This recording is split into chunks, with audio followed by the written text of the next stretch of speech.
আলাইহিস সালাম তুর পর্বতে গেছেন। মুসা আলাইহিস সালাম কার সাথে কথা বলতেন? আল্লাহর সাথে কথা বলতেন। তো এক সাহাবী বললেন, ইয়া রাসূলুল্লাহ, মুসা নবী আল্লাহর সঙ্গে কথা বলে, অথচ আপনি পারেন না। আপনি আল্লাহর সাথে কথা বলবার গেলে জিবরাইল লাগে। কি লাগে? জিবরাইল লাগে।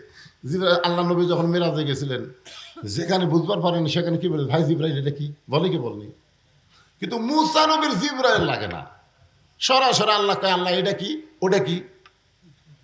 তো মুসা নবীর এত পাওয়ার, সরাসরি আল্লাহর সাথে কথা কয়, আর আপনার পাওয়ার এত কম। আল্লাহ নবীর চোখের পানি নিয়ে বললেন, রে সাহাবীরা শোনো, মুসা নবী নিজে কালিমুল্লাহ, তার কোনো উম্মত কালিমুল্লাহ হতে পারে নাই। আর আমার যে উম্মতেরা আল্লাহর কোরআন পড়বে, তারা এক একজন আল্লাহর কালিমুল্লাহ হয়ে যাবে। জান্নাতের দরজায় মুসা নবীকে দাঁড় করায় দিয়া, মুসা নবীর সামনে দিয়া লক্ষ লক্ষ কালিমুল্লাহকে আল্লাহ জান্নাত দিবে। মুসা নবী বলবে, আল্লাহ, দুনিয়াতে আমি একাই কালিমুল্লাহ ছিলাম, আর কোনো কালিমুল্লাহ ছিল না, কিন্তু আমার সামনে দিয়ে এই লক্ষ লক্ষ কালিমুল্লাহ জান্নাতে যায়, এরা কোন কালিমুল্লাহ আমি জানতে চাই। আল্লাহ বলবেন, মুসা, আমার হাবিবের উপরে যে কোরআন আমি নাজিল করেছি, এই কোরআন যারা তেলাওয়াত করেছে তারা আমি আমার সঙ্গে আল্লাহর সঙ্গেই কথা বলেছে। আর আল্লাহর সঙ্গে কথা বলার কারণে, কোরআন তেলাওয়াতের কারণে ওদের সকলের মাথায় কালিমুল্লাহ টুপি পরাইয়া দিলাম। রাসূল আর একটা কথা বলেছেন, মুসা নবী তুর পর্বতে গেলে আল্লাহ যেমন খুশি হয়, আমার উম্মতেরা দৈনিক 5 বার মসজিদে গেলে আল্লাহ তেমনই খুশি হয়। কয়বার? আচ্ছা, আপনার মসজিদে কেন যান? না খালি নামাজ পড়তে? মসজিদ কার ঘর? জোরে ঘর না খান। আল্লাহ রাসূল বলেছেন, বুখারী শরীফের প্রথম হাদিস, আনতাবুদুল্লাহ কাআন্নাকা তারাহু ফাইন লাম তাকুন তারাহু ফাইন্নাহু ইয়ারাকা। যখন তোমরা মসজিদের মধ্যে যাবে, আল্লাহর ইবাদতের মধ্যে শামিল হবে, ওয়াসজুদ ওয়াক্তাক। আল্লাহ কোরআনে বলেছেন, যখন কেউ সেজদা দিবে সে আল্লাহর নিকটে পৌঁছে যাবে। জোরে কান সুবহানাল্লাহ। তো মুসা নবী মাঝে মধ্যে তুর, মুসা বলতেছে, আল্লাহ একটা প্রশ্ন করব, আপনি তার উত্তর দিবেন। তা আল্লাহ বলে, মুসা কি প্রশ্ন? মুসা বলতেছে, আল্লাহ, আমার যা আছে আপনার তা নাই। আল্লাহ কয়, মুসা, তোমার এমন কি আছে যেটা আমি আল্লাহর নাই? মুসা বলতেছে, আল্লাহ, আমার মৃত্যু আছে কিন্তু আপনার মৃত্যু নেই। আপনারা বলেন তো, আল্লাহর মৃত্যু আছে? আমাদের যতই 3 তলা 4 তলা 5 তলা বাড়ি করেন, মৃত্যু আছে? আল্লাহ কোরআনে বলেন, কুল্লু মান আলাইহা ফানি ওয়া ইয়াবকা ওয়াজহু রাব্বিকা যুল জালালি ওয়াল ইকরাম। পৃথিবীর সবাই মৃত্যুবরণ করবে, শুধু একজন মাত্র বাকি থাকবে, তিনি কে? আল্লাহ বলতেছে, মুসা, আমার মৃত্যু নেই। মুসা বলতেছে, আল্লাহ, আপনি আসলেই বেকায়দা। আল্লাহ কয়, বেকায়দা মানে কি? মুসা বলতেছে, আল্লাহ, আপনি মারতে পারবেন কিন্তু মরতে পারবেন না। মরার যে স্বাদ আছে এটা আমি মুসা পাবো, কিন্তু আপনি পাবেন না। আপনার বলেন তো, মরার স্বাদ আছে? আল্লাহ কোরআনে কি বলেছেন? কুল্লু নাফসিন যায়িকাতুল মউত। জায়গা শব্দের অর্থ কি? জায়গা শব্দের অর্থ হলো স্বাদ, মজা। আল্লাহ বলে, মুসা, দুনিয়াতে মানুষ গেলে মরতে চায় না, যদিও সবাই জানে দুনিয়া থাকার জায়গা না, দুনিয়া থেকে সবাইকেই যাইতে হবে। ঠিক কিনা বলেন? এটা আপনারা জানেন না? আমরা কিন্তু সবাই জানি দুনিয়া থাকার জায়গা না, আমাদেরকে যাইতেই হবে। তারপরেও দুনিয়ার থেকে কেউ মরবার চায়? এ কথাটা জোরে কর না ভাই, মরবার চায়? যদি কেউ চায়, যদি কেউ চায়, তাহলে বুঝবেন এটা অন্তরের কথা না। মানে স্বামীর ক্যান্সার রোগ হয়েছে, তো স্বামীর 3 মাস পরে স্বামী মারা যাবে, এখন বউ খালি গুন করে কান দেওয়ার বলে, আল্লাহ, স্বামীর মৃত্যু আমাকে দাও, আমার হায়াত স্বামীকে দাও। স্বামী যদি মরে যায় তাহলে বেঁচে থেকে লাভ কি? আল্লাহ, আমার হায়াত আমার স্বামীকে দাও, আর স্বামীর রোগ আমাকে দাও। স্বামী কান দেওয়ার বলে, বউ রে, তুই আসলে একটা ভালো বউ, কিন্তু আমার হায়াত নাই, কি করবো? না না না, আপনি বলবেন কেন? আমার হায়াত আল্লাহ আপনি দেখ, আর আপনার মৃত্যু আমার দেখ। স্বামী বউয়ের গাদের যাক, তুই আসলে ভালো বউ, মরে গেলেও বুঝলাম তো একটা ভালো বউ তুই আসলেন, বুঝলেন? রাত্রেবেলা স্বামী স্ত্রী ঘরে ঘুমাইছে, ওই ঘরের গোয়াল ঘরে একটা আড়িয়া গরু আসছিল। দড়িকন কি গরু? আড়িয়া গরু বলুন তো। দড়ি ছিঁড়ে বাড়ির মধ্যে খাবার খুঁজতেছে, দেখে যে বারান্দার ওপরে পাতিলে, সিলভারের পাতিলে চিটে লাগি। তখন আইডিয়া গরু শিং ছোট, ওই পাতিলের কাছে গিয়ে দেখে চিটা লালি নিচে পড়ে আছে। ওই এখন জিবাদা খাবার চায়, নাগাল পায় না, জোর করে যে খাবার গেছে, কান্দার মধ্যে শিংটা আটকে গেছে। লালি খাওয়া হয়েছে কিন্তু পাতিল আর মাথা ছাড়ে না। আইডিয়া গরু হন করে, কোন দিকে যায় কিছুই তো দেখবার পায় না, গোটাল চোখ মুখ পাতিল। যে ঘরে স্বামী স্ত্রী ঘুমায় ওই ঘরের মধ্যে আইডিয়া গরু ঢুকছে। সঙ্গে সঙ্গে বউ চিল্লে বলে, বাবা আজরাইল আমার কাছে আসো না, ওই যে আমার স্বামী ক্যান্সার রোগী, তুমি কি চোখে দেখবার পাও না? স্বামী চেতন ভাই বলে, বউরে কি হয়েছে? বলে, আজরাইল ঘরের মধ্যে ঢুকছে, তোমারে দেখাই দিলাম। স্বামী কান্দার বলে, তুই না দিনের বেলা কইলি আমার হায়াত আল্লাহ আপনাকে দেখ, আপনার মৃত্যু আমাকে দেখ। বউ চিল্লাই বলে, মরার কথা মুখে বলা যায় কিন্তু অন্তর দিয়া কেউ মরবার চায় না। আসলে কি আমরা মরবার চাই? চাই না। বিশ্বাস করেন, আপনার মসজিদের সামনে দিয়ে যখন দান বাক্স যায়, যায় না? জুমার দিন আপনার মসজিদ দান বাক্স যায়, কিন্তু প্রত্যেকটা বক্তা এবং আল্লাহর কোরআন নবীর হাদিস বলতেছে, যেইটা তুমি আল্লাহকে দিবা ওইটাই তোমার, আর যেইটা তুমি পকেটে রাখবা ওইটা তোমার না। ইমানের কথা। ওমা তুনফিকু মিন শাইইন ফি সাবিলিল্লাহি ইউওয়াফা ইলাইকুম ওয়া আনতুম লা তুজলামুন। এটা কোরআনের কথা। সুবহানাল্লাহ। বিশ্বাস করেন বা না করেন, শোনা লাগবে না। এখন দান বাক্স আপনার মুখের সামনে আসলো, আপনার পকেটে 500 টাকার একটা লোট আছে, 200 টাকার একটা লোট আছে, 100 টাকার একটা লোট আছে, 50 টাকার একটা লোট আছে, কিন্তু 10 টাকা নাই। কয় টাকা নাই? টাকা আছে না নাই?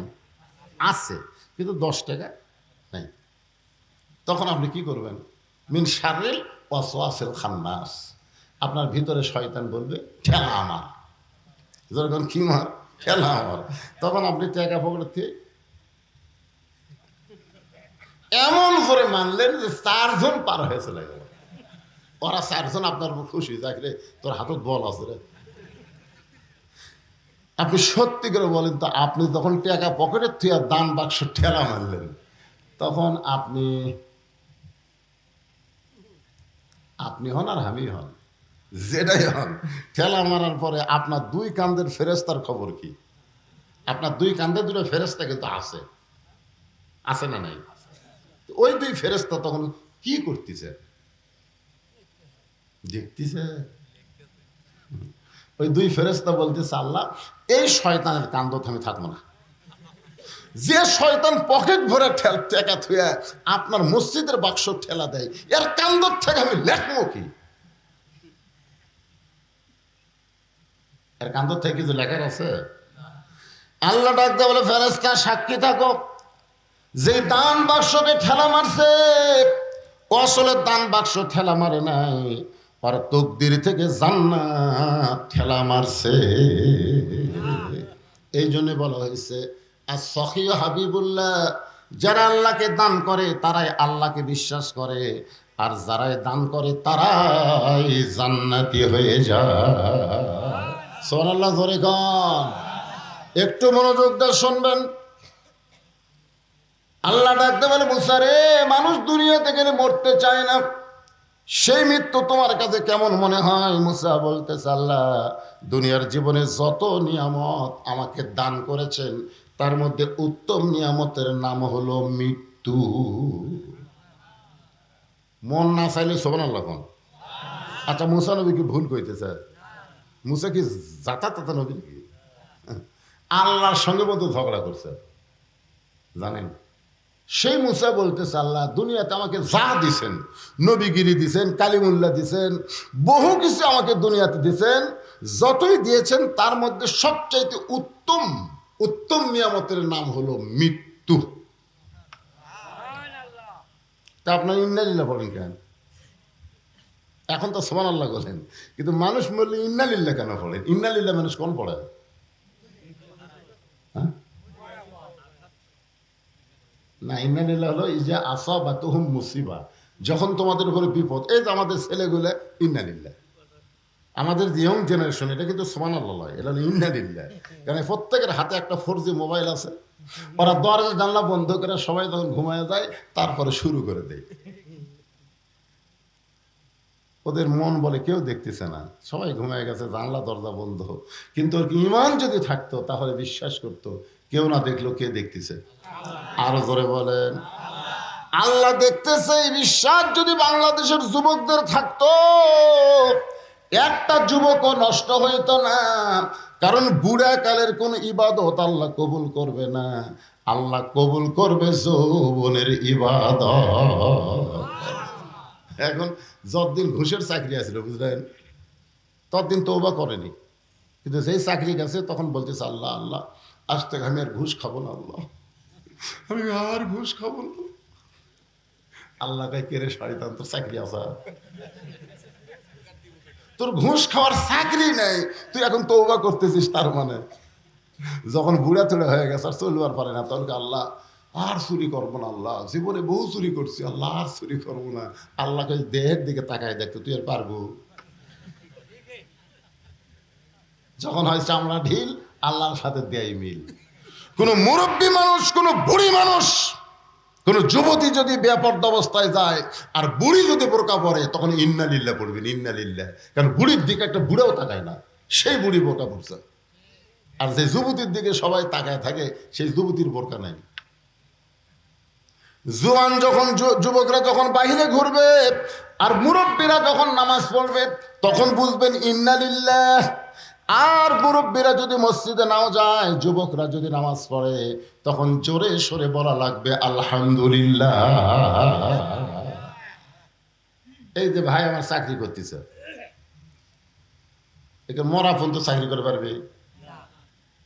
সরকারি চাকরি হলে দেখবেন একটা বয়স আসলে সরকারি কয়ে আর চাকরি করা লাগবে না, বসে থাকে বেতন খা, রিটায়ার করবে, বসে থাকে বেতন খা। তো চোখের পাওয়ার খারাপ, কানের পাওয়ার খারাপ হয়ে গেছে, কলম ধরলে হাত ছত্তর করে কাঁপে, তো চাকরি করা লাগবে কেন? তুই যৌবন বয়স সরকার দিছিস, এখন বুড়া বয়সে বসে থাকে খা। যারা যৌবন বয়সে 5 ওয়াক্ত নামাজ পড়বে, বুড়া বয়সে যদি নামাজ নাও পড়বার পারে, ওই যৌবন বয়সের নামাজের পেনশনের সওয়াব আল্লাহ তার আমল নামায় দিয়ে দিবে।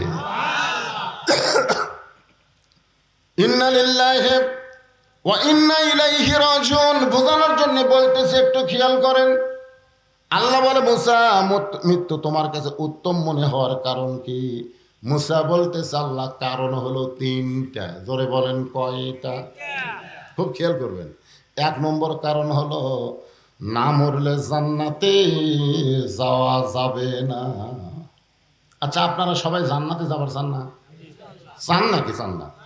কারা কারা চান? আল্লাহকে একটু হাত দেখান তো দেখি। আল্লাহ দেখো, আল্লাহ আল্লাহ সামিয়ানা নাই, আল্লাহ সরাসরি আসমান থেকে তাকায় দেখো, ফ্যানের তলে নাই, গরমের ভিতরে যারা তোমার কোরআনের ওয়াজ শুনতেছে, জান্নাতে যাওয়ার জন্য হাত তুলেছে, আল্লাহ এই হাতগুলো তুমি জান্নাতের জন্য কবুল করো। জোরে করো আমিন।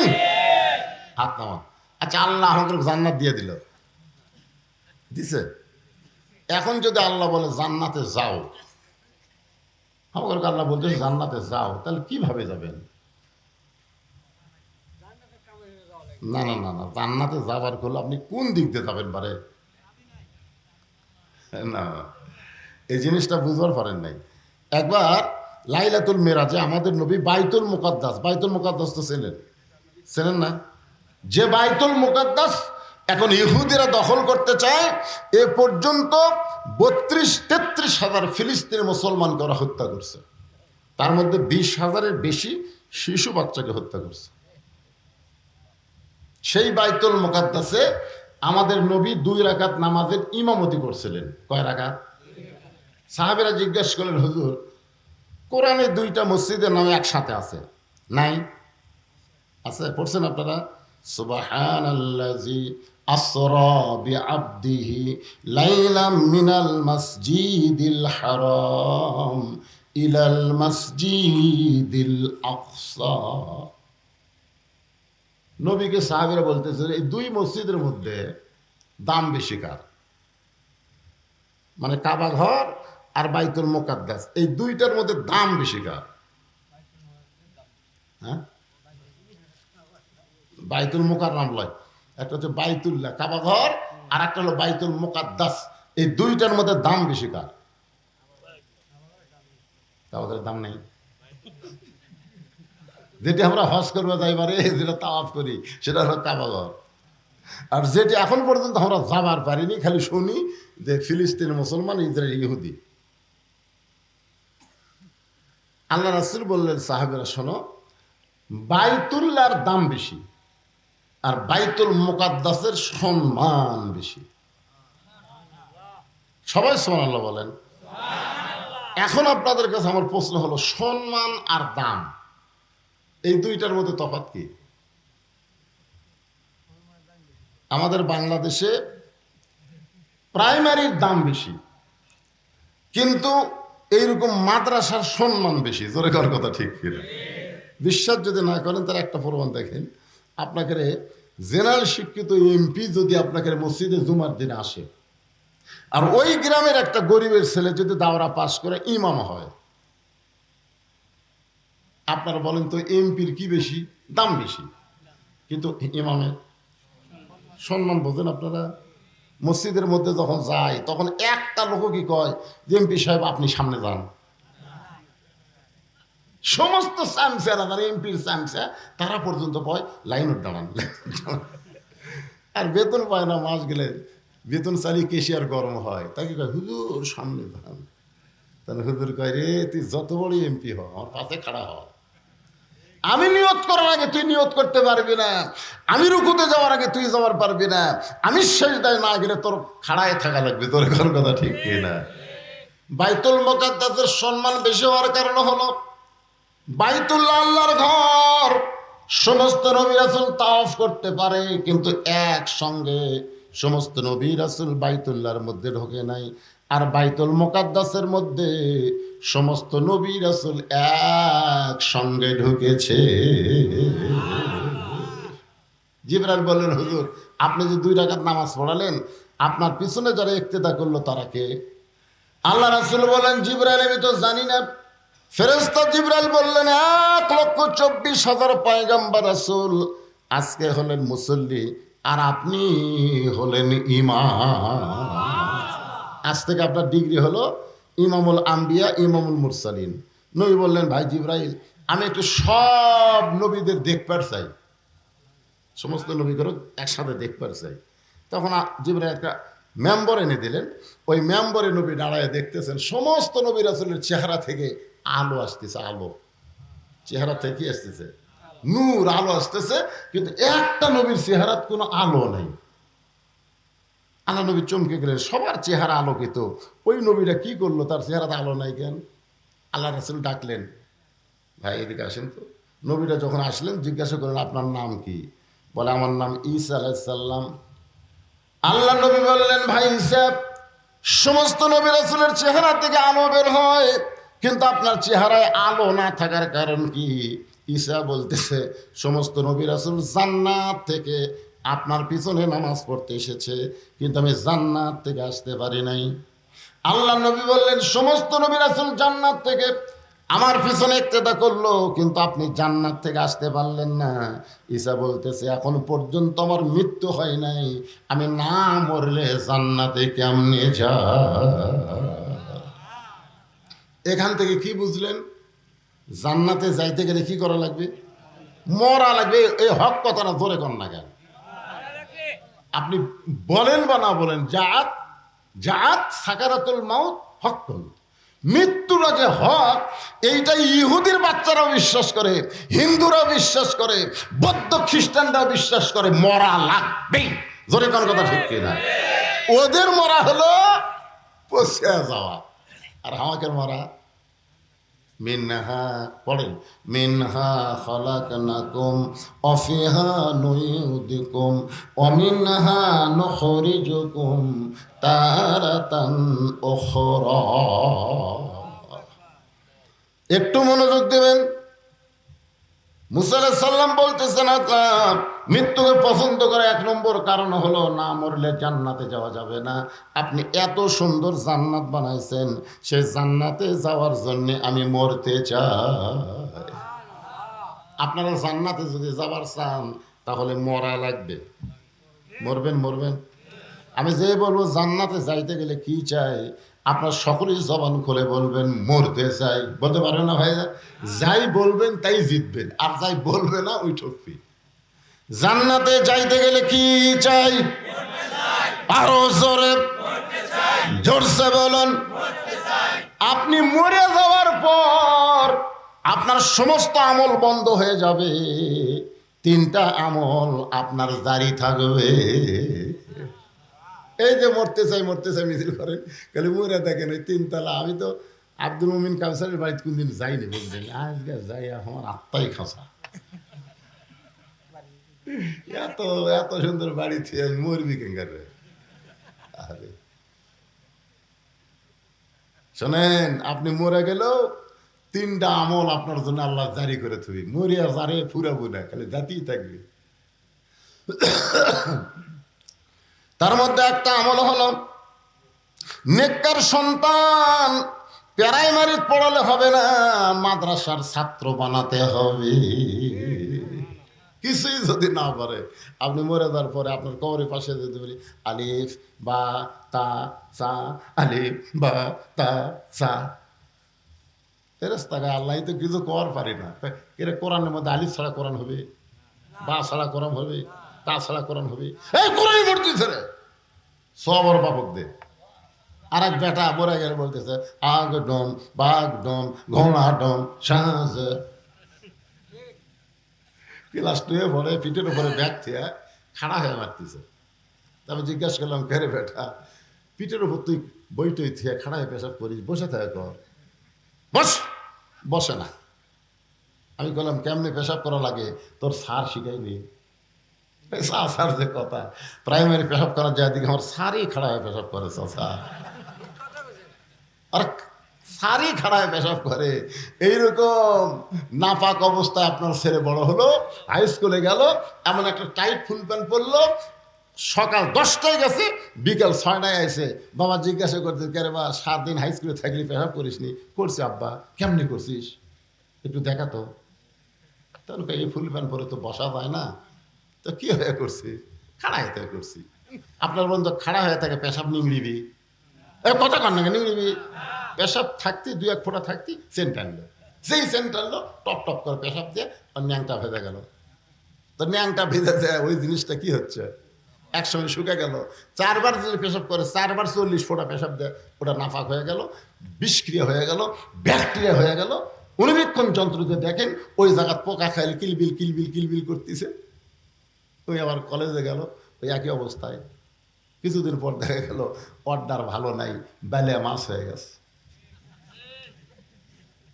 বিয়ে করবার চাই, বিয়ে করবো না, বিয়ে করবো করতে তোর মাল আছে। আর এই মাদ্রাসার বাচ্চাগুলো পড়ান, দেখেন ওরকে কোনোদিনও টাইট ফুল প্যান্ট পরে নাই, পেশাব করে পানি লিছে, টপ টপ করে পড়ারও সুযোগ দেয়নি। ওই একটা মাল হচ্ছে। আজকে দেখলাম এক হুজুর 4 বিয়ে করছে, যেরকম 6 বিয়ে করছে। তারপরে বউরা বলতে হুজুর খবর ছাড়বো না। এই রে মজা পাশে ভাই। ওই হুজুরটা কিন্তু আপনার জন্য জানাজার ইমামতি করবে, আপনার জন্য দোয়া করবে, রব্বি রহমহুমা কামা রব্বায়ানি সগীরা। যদি নেককার সন্তান আপনার ভাগ্যে না হয়, নেককার সন্তান যেখানে তৈরি করা হয় সেই মাদ্রাসা তৈরি করা লাগবে। সে মাদ্রাসায় টাকা দিবেন, মাদ্রাসায় জায়গা দিবেন, মাদ্রাসার ঘর নির্মাণ করে দিয়ে আপনি কবরে যাবেন।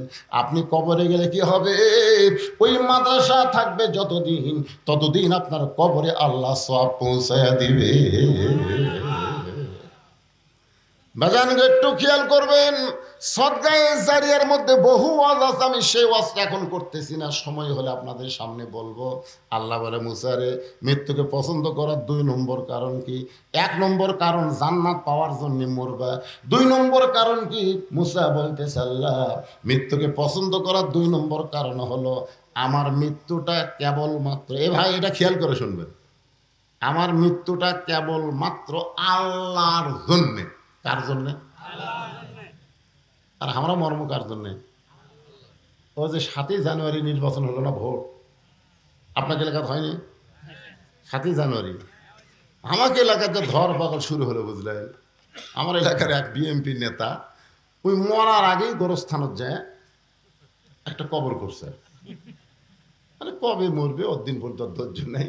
ওই মরার আগে একটা কবর খুঁড়ে নিচে খেয়াল পাড়িছে, খেয়াল পাড়ায় তার উপর কম্বল দিয়ে ওই ল্যাব গাঁও দিয়ে শুয়ে থাকে। 7ই জানুয়ারি কিন্তু শীতকাল, বুঝতেছেন না? কম্বল গাঁও দিয়ে শুয়ে থাকে কবরের মধ্যে। আপনার বলতো মানুষ জ্যাঁতা অবস্থায় কেউ কবর থাকতে চায়, কিন্তু ওই লোকটা জ্যাঁতা অবস্থায় কবরের মধ্যে আছে। মাঝে মধ্যে বাড়ি ফোন করে, কে গো খবর কি? বলে খবর তো আমাকে ভালো আছে, আপনার খবর কি? এ পর্যন্ত সন্ধ্যার থেকে এ পর্যন্ত 3বার পুলিশ আসছে। বলছে আমার টেনশন করিস না, আমি এমন জায়গাতে আছি পুলিশের বাপেরও ক্ষমতা নাই ধরবার পরে।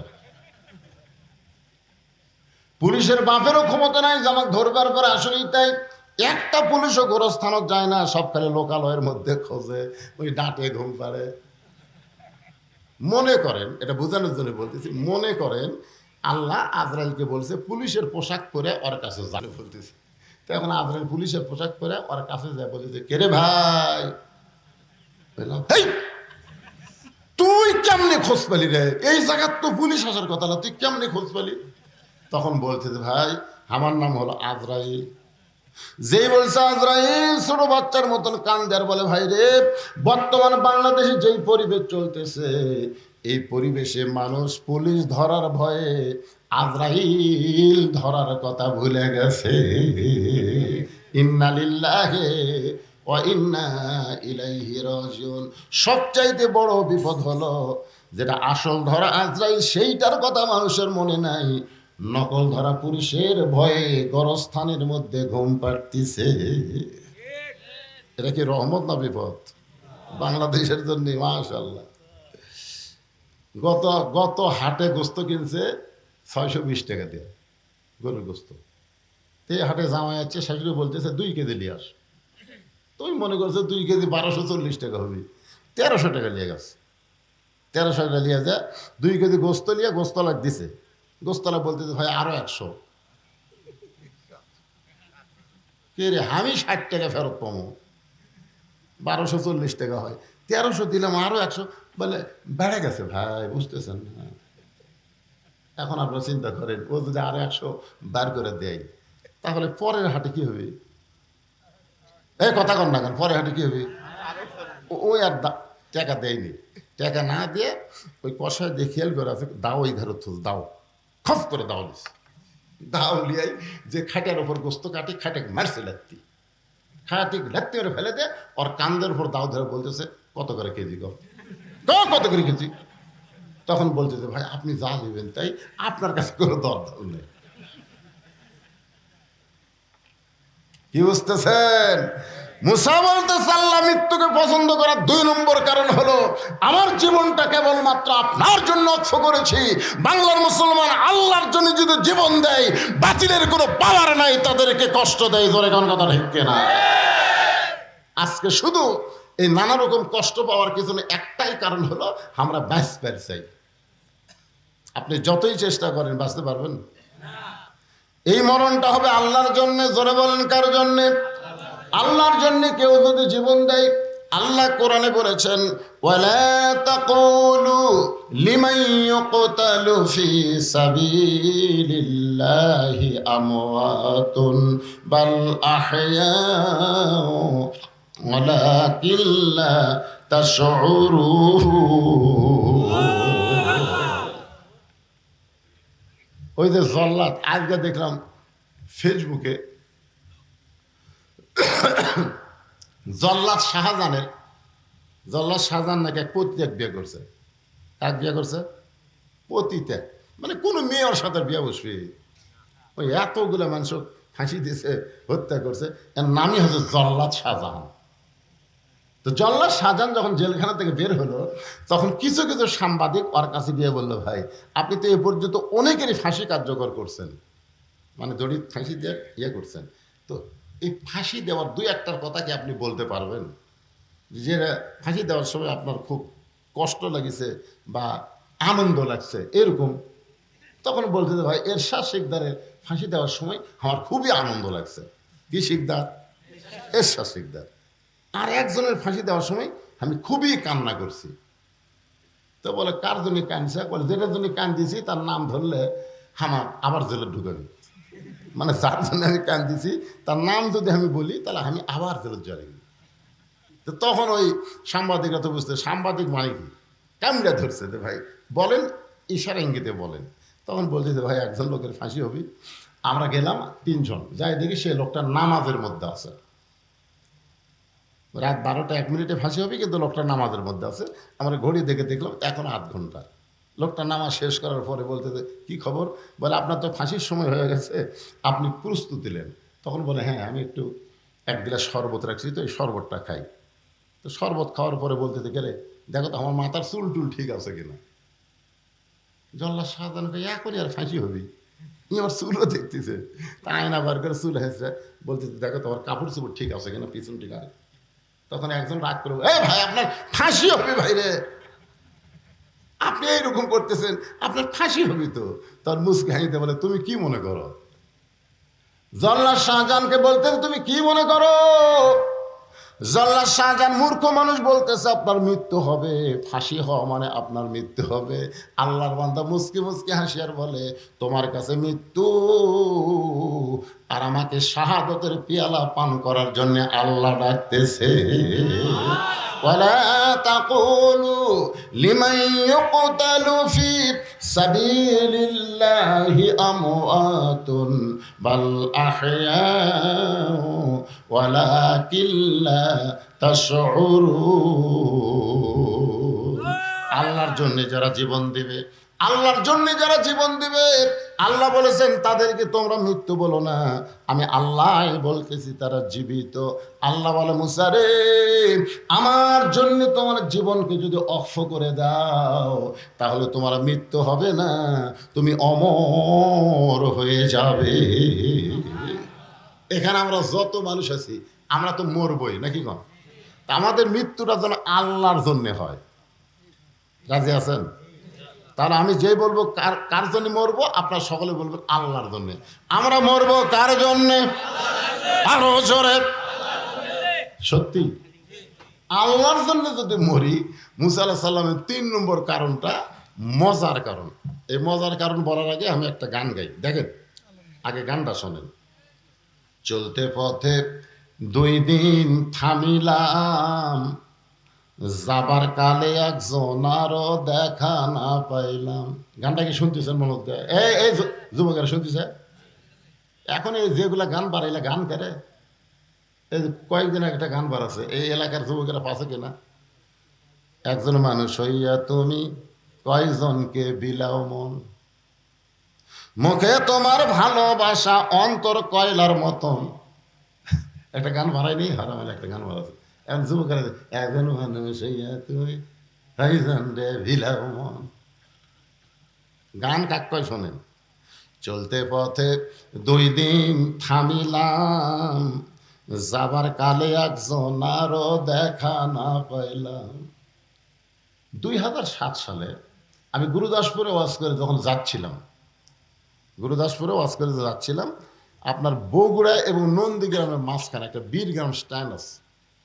ওই স্ট্যান্ডে আমার গাড়িটা ট্রাকের সাথে অ্যাক্সিডেন্ট করলো। করার পরে ঘটনাস্থলে আমার সেক্রেটারি মারা গেল।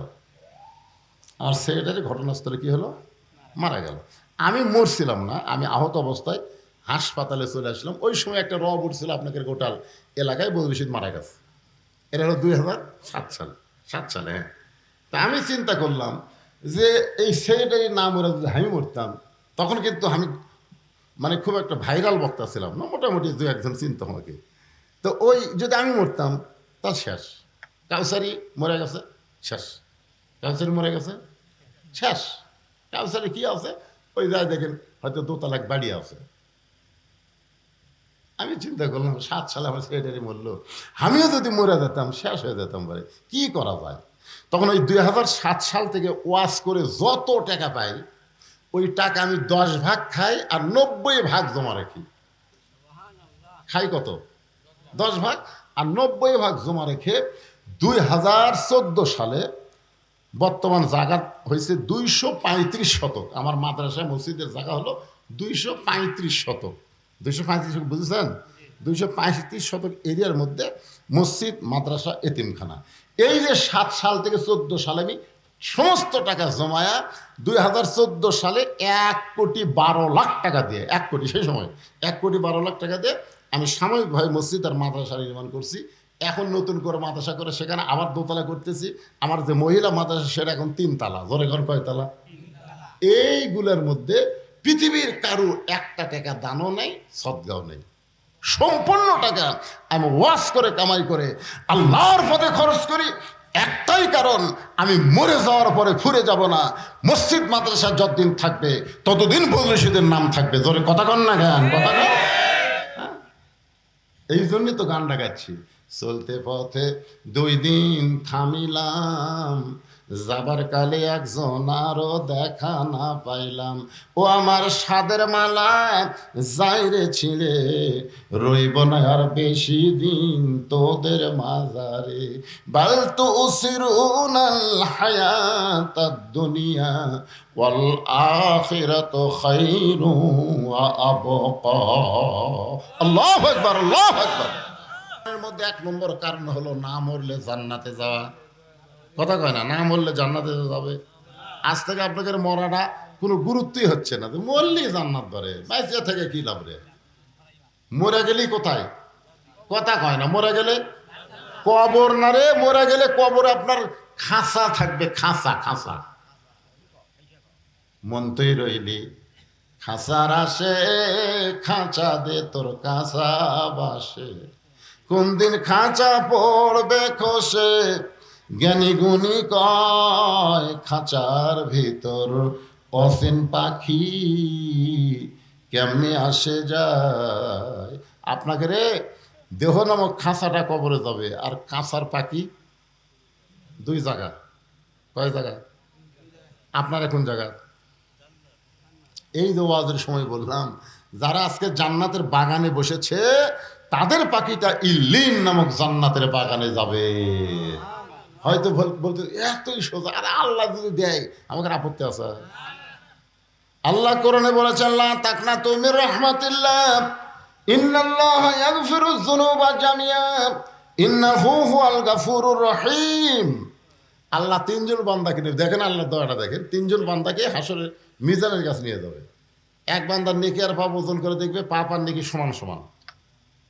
আল্লাহ কয় কে রে, তোর একটা নেকি বেশি হলে তুই জান্নাতে যাওয়ার প্রার্থী, তোর দূরে যে সমান হয়ে গেল। এখন তো বান্দা বলবে, আল্লাহ আমার করার কিছু নাই, আপনি যা করবেন তাই। আল্লাহ বলে, তোর জন্য জান্নাতও নাই, জাহান্নামও নাই।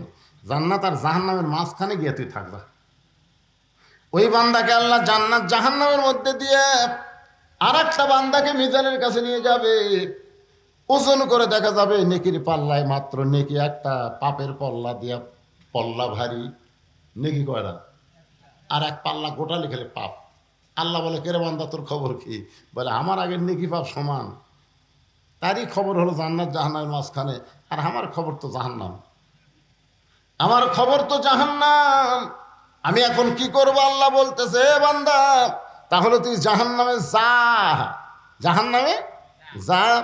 এমন সময় আর এক বান্দাকে নিয়ে আসা হবে, দেখা যাবে তার নেকির পাল্লায় একটাও নেকি নাই, পাপের পাল্লায় পাপ দেওয়া ভরা। আল্লাহ কয়, তোর খবর কি? বলে, আমি ডাহা জাহান্নামি। একটু খেয়াল করেন। এবার আল্লাহ তাআলা ওই যে দ্বিতীয় বান্দা নেকি একটা, আর প্রথম বান্দারে একটা নেকি হলেই জান্নাত। ওই বান্দারা বলবে, আল্লাহ আপনি তো আমাকে জাহান্নাম দিবেন, ঠিক আছে, কিন্তু আমার যে ভাইটা একটা নেকি বেশি হলে জান্নাতে যাবে, সেই ভাইটাকে আপনি একটু দাগ দেন। আল্লাহ বলে, কেন? বলে, আমার নেকিটা আমি তাকে দান করে দিবার চাই। সুবহানাল্লাহ। কারণ আমি তো জাহান্নামে যাবই, খামাগায় একটা নেকি নিয়ে আমার কি হবে? ওইটা আমি দান করে দিলাম। আল্লাহ বলো, রে আরাফের বান্দাই, তোর ভাই তোকে একটা নেকি দিয়া তোকে জান্নাতে যাওয়ার রাস্তা করে দিল। যা, তোর আমল নামায় নেকি দিয়া দিলাম, তুই এখন জান্নাতে যা। বলার সাথে সাথে লোকটা জান্নাতে দৌড় মারবে। হাসরবাসীরা বলবে, কত বড় স্বার্থপর, যে ভাই তাকে একটা নেকি দিয়া জান্নাতে যাওয়ার সুযোগ করে দিল, সে ভাইটার দিকে একটা বারও তাকালো না। আসলেই তাকায়নি, এক দৌড়ে জান্নাতের ভিতরে গিয়া কিছুক্ষণ পর জান্নাত থেকে বের হয়েছে। আল্লাহ বলে, কেরে বান্দা, জান্নাতে ঢুকলি, জান্নাত থেকে বের হলি কেন? ওই বান্দা বলে, আল্লাহ জান্নাতের ভিতরে ঢুকে দেখলাম তোমার জান্নাতের গায়ে লেখা আছে, জান্নাতের যা চাবে তুমি তাই দিবা। আল্লাহ বলে, তুই কি চাস? বলে, যে ভাই আমাকে একটা নেকি দিয়ে জান্নাতে যাওয়ার রাস্তা করে দিল, আমি সেই ভাইটা নিয়ে জান্নাতে যাওয়ার চাই। আল্লাহ কয়ে, যা, ওর এক নেকি দিয়ে তুই জান্নাতি, তোর ওসিলাই ও জান্নাতি। তোর বান্দারা বলবে, আল্লাহ ওগুলো একটাও না, সবই তোমার দয়া, সবই তোমার কি। এই জন্য আল্লাহ বলেছেন, আমার রহমত থেকে নিরাশ হয়েও না, নিরাশ হয়েও না বান্দা।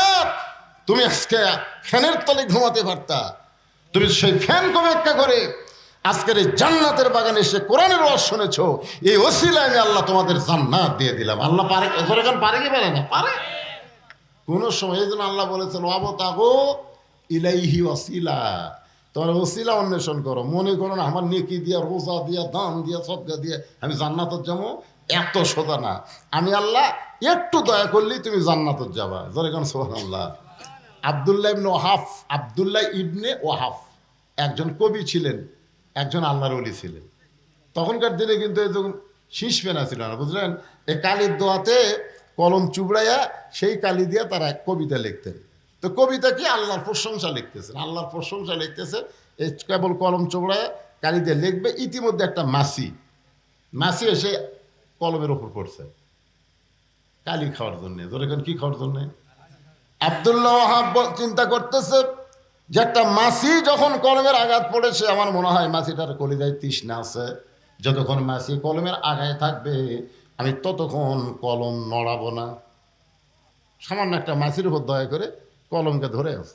মাছি কালি চুষা খায় যেই গেছে, তখন উনি আবার কলম চুবড়ায় লিখতে হবে। এমন সময় ওই মাছি আবার মাছি পড়ছে। আব্দুল্লাহ চিন্তা করে যে প্রথমবার কালি খাওয়াতে হয়তো তৃষ্ণা যায়নি, এই জন্য আবার আছে, খাক, কতক্ষণ খাবে খাক। মাছি কালি খাই দিয়ে উড়ে গেছে, তখন আবার কলম চুবড়ায় লিখতে গেছে, আবার মাছি। কয়বার হলো? আপনি কোন রাগ হবি না? কিন্তু আমি আল্লাহর প্রশংসা লিখতেছি, আর তুই শালাসে শয়তানি করিস, যে লিখবার চাই তখনই তুই কলমের আঘাত পড়িস না। আব্দুল্লাহ কয়, ওর হয়তো এখন পর্যন্ত তৃষ্ণা যায় নাই। যতক্ষণ পর্যন্ত মাছি কলমের আগায় ততক্ষণ কলম নড়ায়নি। মাছি তৃষ্ণা নিবারণ করে আল্লাহকে বলে, আল্লাহ আশরাফুল মখলুকাত হয়ে সামান্য একটা মাছি পড়লাম কলমের আগায় তিনবার, এরপরও যে বান্দা লড়াইলো না, ওই বান্দাকে তুমি উচ্চ মাকাম দান করে দাও। একটা মাছির ওসিলায় আল্লাহ তাকে অলিদের সম্রাট বানায় দিলেন। তো আল্লাহ তো একটা ওসিলা খুঁজবে রে ভাই। আজকে গরমের মধ্যে আপনারা জান্নাতের বাগানে বসে ওয়াজ শুনতেছেন, একটা ওসিলা। মুসা বলতেছে, আল্লাহ মৃত্যুকে পছন্দ করার 3 নম্বর কারণ হলো, দুনিয়া হলো ক্ষণস্থায়ী আর আখেরাত হলো চিরস্থায়ী। মৃত্যুর মাধ্যমে ক্ষণস্থায়ী জীবনের পরিসমাপ্তি হবে, আর চিরস্থায়ী আখেরাত পাওয়া যাবে। আপনারা বলেন তো, এই দুনিয়া কি চিরস্থায়ী না ক্ষণস্থায়ী? কথা কয় না। ক্ষণস্থায়ী। মৃত্যুর পরে যে আমরা দুনিয়া পাবো সেটা কি? তা আপনাদের কাছে কোনটা ভালো, ক্ষণস্থায়ী ভালো না চিরস্থায়ী ভালো? তো তাহলে ক্ষণস্থায়ী ছেড়ে চিরস্থায়ী দিকে আমরা যাচ্ছি, এখানে আফসোস কি আছে? ইন্নালিল্লাহ বলবো আমরা কখন? যখন দেখবেন আমাদের বাংলাদেশের মানুষগুলো কঠিন বিপদের মধ্যে আছে। এই যে বর্তমানে কি একটা বৃষ্টি বন্ধ হয়ে গেছে, আসমান থেকে বৃষ্টি হচ্ছে না। বৃষ্টি আল্লাহ দিবে কি দিবে না? বৃষ্টি দেওয়ার মালিক কে? আল্লাহ দিবে। জমিনকে আল্লাহ বিছানা করেছে, আসমানকে করেছে ছাদ, রহমতের বাড়ি বর্ষণ করবেন আল্লাহ। আমরা চাইতে পারতেছি না। সিংড়ার মধ্যে ওয়াজ করতে গেলাম, কয় হুজুর এখন বৃষ্টির দোয়া করবেন না হুজুর, এখন আমরা ধান কাটতেছি, এই সময় বৃষ্টি হলে আমাদের বিশাল ক্ষতি হবে। তো এখন দেখেন তো আল্লাহ পড়ছে বেকায়দাত, একদল বৃষ্টি চাচ্ছে আর একদল বলে বৃষ্টির দরকার নেই। এখন যারা ইরিগেশন ধান পাকছে না, আপনাকে ধান পাকতেছে না, এই সময় বৃষ্টি হয়। বৃষ্টি তো বৈশাখ মাসের বৃষ্টি তো খালি বৃষ্টি হয় না, বৈশাখের বৃষ্টির সাথে একটা কিছু হবেই। যেরকম ঠিক কিনা? এরা আম টাম যা ধরছে একটু একটা ভাঙ্গা সব শেষ করে দিয়ে দেবে। তা আমরা বলবো, আল্লাহ যে বৃষ্টিতে বান্দার ক্ষতি হয় না, লাভ হবে, রহমতের বৃষ্টি দাও, তাপমাত্রা কমায় দাও। জোরে কান আমিন। সবাই আল্লাহর কাছে দোয়া করি, সবাই ইস্তেগফার করুন। আস্তাগফিরুল্লাহ আল্লাযী লা ইলাহা ইল্লা হুয়াল হাইয়ুল কাইয়্যুম ওয়া আতুবু ইলাইহি। আল্লাহুম্মা আমিন। আল্লাহুম্মা আনতাস সালাম ওয়া মিনকাস সালাম, তাবারাকতা ইয়া যাল জালালি ওয়াল ইকরাম। আয় আল্লাহ তাআলা, অনেক রাত হয়ে গেছে, তোমার বান্দারা আরামের বাড়ি ঘুমকে বাদ দিয়া কোরআন হাদিসের মহব্বত কলিজার মধ্যে নিয়ে জান্নাতের বাগানে বসে বসে আলোচনা শোনার শেষে আমি গুনাহগারের সঙ্গে রহমতের দরজায় ফকির হয়ে দোকানা হাত তুলেছি। আল্লাহ মেহেরবানি করে আজকের মাহফিল আমাদের সকলের হেদায়েতের জন্যে, নাজাতের জন্যে, জান্নাতের জন্যে কবুল করে নাও। এই মাহফিলের শুরু থেকে শেষ পর্যন্ত যত আলোচনা হয়েছে আল্লাহ, এর মধ্যে যদি ত্রুটি হয়, ভুল হয়, মাফ করে দাও। এর জাহাদিয়া মঞ্জুর করো।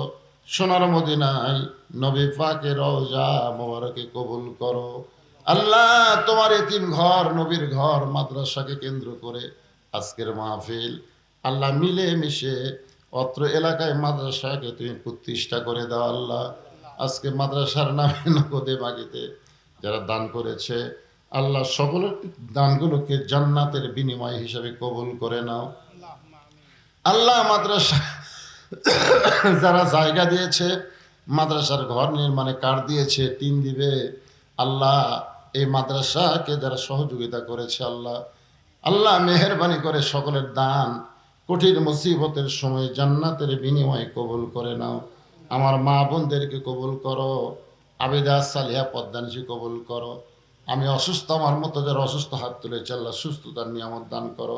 আজকের মাহফিলের সম্মানিত সভাপতিকে আল্লাহ তুমি কবুল করো। আমার বাবাজি আব্দুল মুমিন কাউসারিকে আল্লাহ তুমি কবুল করো। নানা ধরনের টেনশন নিয়ে মাহফিল করতেছে আল্লাহ, তুমি তার সব টেনশন দূর করে রহমত বরকতের দরজা খুলে দাও। অত্র এলাকার সমস্ত মানুষকে এ মাদ্রাসার মাহিল বানায়া দাও, মাদ্রাসার হিতাকাঙ্ক্ষী বানায়া দাও।